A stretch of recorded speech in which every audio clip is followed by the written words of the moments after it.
the moral codes and the concept of a wonderful Europe which is full of variety and is rich and great and has given us music and harmony and parliaments and many of the most important advances in the world by virtue of their variation and their differences. They have based Europe on an economic model first, which was hoped to provide a greater market, which it has, and to provide security, economic security, which it hasn't, and to enable people, the nations, to share, each one, a greater part of a bigger pie. But that still represents greed. It did not apply to the founders. The founders, Schumann, Adenauer, and Lerner, these were people who saw beyond their statesmanship. They were the greatest statesmen, but they had in mind a European community in which each state would surrender part of its sovereignty. Therefore, they transcended, they went beyond their own calling. And I'm looking to you for people to support 3 projects, I've told you of one, which go beyond politics. I'm looking for businessmen who go beyond balancing the budget. And I'm looking for musicians who go beyond music.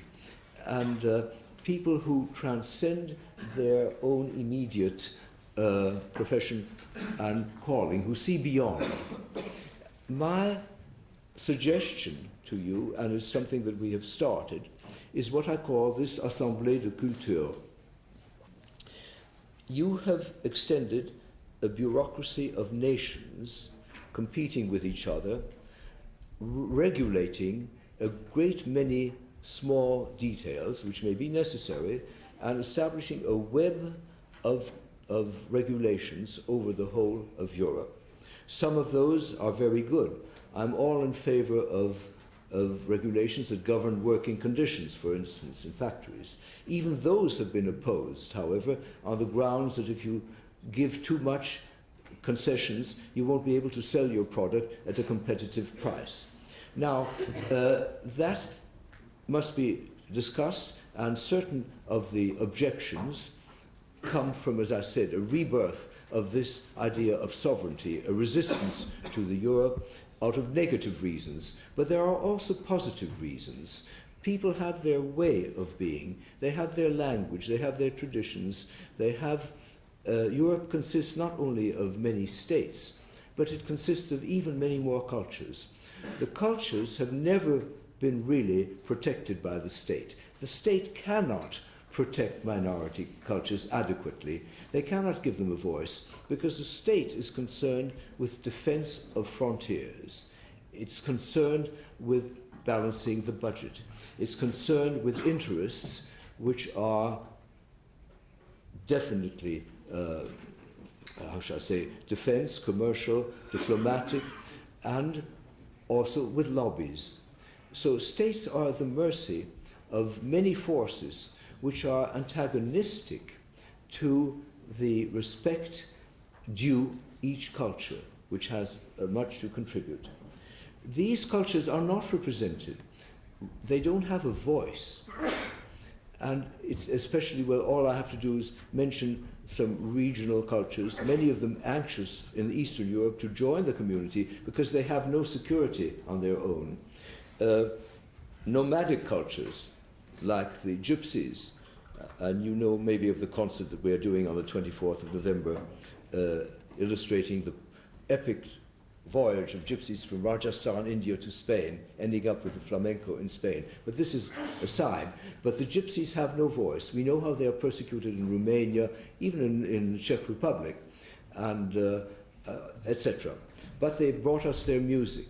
They have acted as fertilizing agents like insects, bees do between flowers. They have traveled, and we owe them a debt of this cross-fertilization of cultures. And there are also different passing, I hope they're passing cultures. For instance, the momentary situation of 7 million Mohammedans in France, of Turks in Germany, the condition of the inner cities, These are groups of people who live distinguishable lives that is different from us, who are victims of certain situations, commercial and intellectual, impoverished, educational, and what happens on the city streets, the mafia and so on. They have a different life. Do you know, for instance, that Prince Charles, who was a very good man, it took him months to persuade the ministries in London, who are responsible for the inner cities, to receive members of the inner cities whom he knows. This is the extent to which the bureaucracy is often cut off from the victim of their own responsibilities. Finally, they met, these are good people, people who are able to speak. They don't have even, it's not necessary that people should read and write, but they should be able to speak of their own condition. And therefore, my concept that an assembly of cultures, and I will tell you how I conceive it in a moment, would provide the states with the minority representation which will not aim any longer for sovereign status, like Slovakia from the Czech Republic, because if we are going to have in Europe 100 different sovereign states, each with their atom bomb, each with their foreign service, it's unthinkable. Therefore, we have to offer them something different. And what we want to offer them is the work. Therefore, sovereignty alone cannot work in the new world. The new world cannot admit of 100 different sovereign states in Europe. Therefore, they must belong, and yet they cannot belong until we establish a balance of reciprocity, reciprocal balance between obligations. Now, I feel that this is an important counterweight to the bureaucracy which now exists in the European community, in Brussels and in Strasbourg, a bureaucracy which is being opposed, as you know, by many forces, many centripetal forces in the old mentality of keep to ourselves, our sovereignty, etc. And I believe that what I'm proposing would be a balance to that and would relieve the countries and even perhaps affect the extreme fanatical sides, the ultranationalists, the fundamentalists, who would no longer need to claim that you have to kill your enemy, because we would be giving them a voice to say, well, please speak.